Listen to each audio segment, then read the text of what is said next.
There is a lot in Jedi Survivor, from 5 different lightsaber stances to perks to force skills to survivor skills to lightsaber skills. Today we're going to go through all of these and give you the best early game skills and perks to get you going. Let's go. Let me know in the comments what your favorite lightsaber stance is, as I think it's a pretty hot debate. There's a lot of good ones, but also probably one that I think is weaker than the others. So first, let's cover like how to get skills and perks and that sort of thing. So skills will come from leveling up, and you can level up and get skill points from essences or following the main story, scanning things, killing things, finding them on essences. And from a perks perspective, they mostly come from Jedi temples or from Z's shop. So if you go to Z's shop, you can trade in data discs there to purchase perks, as well as a perk slot. It's one of the first things you should do with your data discs actually is purchase the perk slot from Z, so you get that extra slot. So let's get into the skills now that that's covered. So firstly, let's talk about lightsaber skills broadly. Now at the start of the game and probably until sort of mid to late game, I would mostly focus on one lightsaber stance and getting all the skills in that line, whichever one of the 5 is your favorite. We'll break down each of them here and I'll give you some skills in each of the lines, but just be thinking in the back of your mind, which one is your favorite and which one you sort of want to focus on, as spreading your skills early on is not really advisable because you can only have 2 stances active at once. Firstly, let's talk about single. Now, single is the basic lightsaber stance. The single saber skill line is pretty standard. Like there's nothing really overly special about this. There's a lot of attacks focused on, say, like aerial striking or something like dash strike where you dash forward and strike as well. I personally think twofold reflection is probably the best skill in this line. So when you're using this saber, if you deflect a projectile, like a blaster projectile, you split it into 2. The dual wield can also do this, and basically all the stances have like a reflection skill. It's not always the same, but they've got something, so you should always pick that up for all the different lines. But there isn't heaps going for the single saber. Like it's mostly just that dash strike ability, and then you can turn that into aerial dash, so you can like a dash while in the air, but there isn't really anything that's calling to me in this line as like an absolute you have to use it. And I really don't think a lot of people are just going to use like this actual saber stance, just to be honest. Moving on to the double bladed. Now double bladed is one of the originals, and similarly to single, its skills are actually cheaper than the newer stances, which is something that it has going for it, but it's actually got a lot of really solid AoE abilities and stances because of its like focus on AoE combat. So when you've got lots of things around you and being able to damage multiple things at once, its attacks are very quick because of the double bladed slice that you can do. You've got things like endless hurricane or just that default gathering tempest, which will do like this massive fast strike attacks. I'm a big fan of the repulsive burst where you slam down on the ground, as well as rising storm where you hold Y and you like jump up in the air and you'll pull enemies towards you. It's really good abilities there, and there's a lot of good powerful attacks that are really fast striking, and it's a great AoE stance for like when you've got little creatures around you or lots of things fighting, but it's not really good for bosses or those sort of larger encounters where you're just kind of in a 1v1 scenario. Let's talk about dual wielding, my personal favorite stance. This is an entirely offensive focused stance, and it's one of the only stances, by the way, that you can't like animation cancel some of its attacks because it's like entirely offensive focused. You can cancel them by blocking, however, but you can't by dodging. It's just worth calling that out, that sometimes the animations are a bit finicky with dual wielding, I've noticed personally. So for dual wielding, my favorite skills here is focused parry. So when you do like the holding Y to do that parry, you can break this by doing like a spin circle, but you can level this up into precision release. So when you release it just after you take a hit in that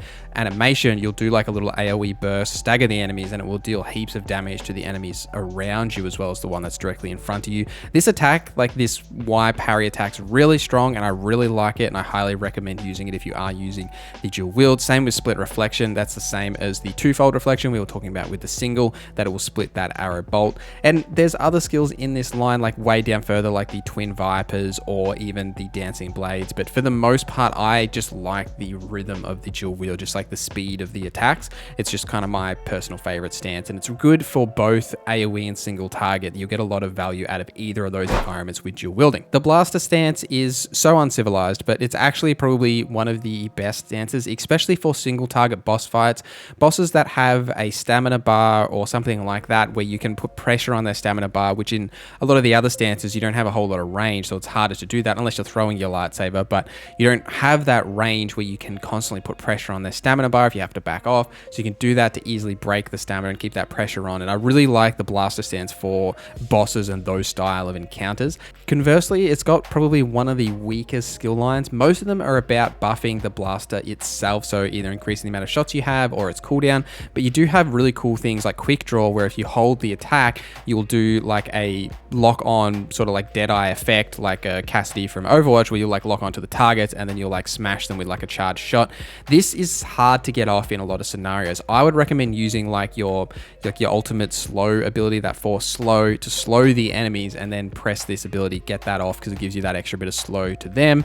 Then you can fire that off. It's probably the best time to use it. And then you've also got point blank, which is probably the best skill in this line, where if you press Y just before an attack hits you, you'll like smash them with like a charged shot, and it'll one-shot most enemies, or some of the harder enemies it won't, but it's a great ability to push enemies back and get them away from you when they do attack you, as kind of like a counter attack in that way. The crossguard stance is like your heavy two-handed stance, where these attacks are much slower than the others, but because of that, they're also much more powerful. And it's a really solid stance, just like the blaster or the dual wield personally. And if you were looking to use some sort of a single blade, I'd be using this. Now you've got some like basic things like the rending strike, but I would be going into the impact and the greater impact for the shockwave attack that you can do on the ground. When you jump and then land, you'll do like a shockwave in front of you that'll knock enemies back. Great ability and super unique to this. It does use a little bit of force power as well. And then I would go into the greater cleaving swing, so you can get that heavy Y attack off with the crossguard a little bit faster. And then you can level up a bit further if you're going to say Sundering Swipe, which is a little bit of a slow attack in front of you. I don't really like it that much. It's not bad, but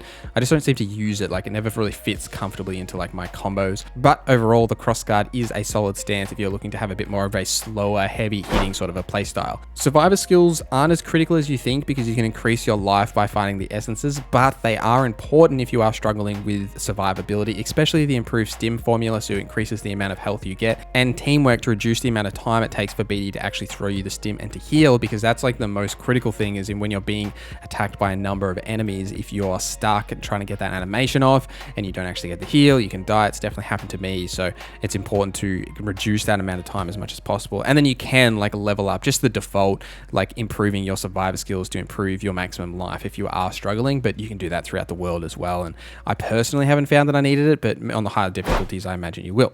Moving on to the best force skills. Now, this is really unquestionable, just it's the confusion skill. Confusion is super OP, and I would absolutely be using this and leveling this up, especially going into greater confusion, so you can confuse multiple enemies, as well as then investing into superior confusion and confusion mastery, so you can confuse like the elite humanoids and the higher level humanoids. You can confuse all of them, and you can also confuse like bigger creatures as well, which you just get by default. So this skill is just really strong, because a lot of encounters have heaps of enemies, and just being able to confuse multiple at once is really valuable. There's other good skills like redirected strike in this line as well. Telekinesis, I would honestly avoid until much later in the game. Half these skills are locked anyway based on main story progression.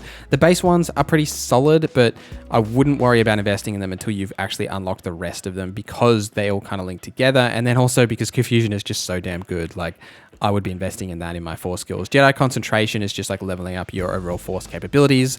Like, you could invest in this if you are really investing in your force skills. Let's talk about the best perks really quick. Now, I might do a full video on all the perks, like breaking them down. Let me know if you want that.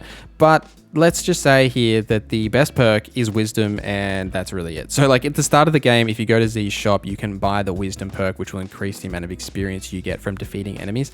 That's all you need. Like, it will fill up all of your initial perk slots, though you can buy the extra one from Z as well. So you've got 4 at the start of the game, but honestly, it's the only real option, as the initial perks aren't great. You can buy some better ones from Z, but I would just grab wisdom, increase your amount of experience. It will in turn give you more skills, so you can then invest in some of the skills we've talked about in this video, or even your own favorite skills, and it just makes that process so much easier. And then much later down the line, you can actually get some of the higher quality perks that you can then replace this with when skills aren't so much of an issue. All right, guys, let me know in the comments what your favorite lightsaber stance is. Thank you for watching this video till the end. Thank you to our members for supporting the channel. My name is Norza, and I hope you have a great day.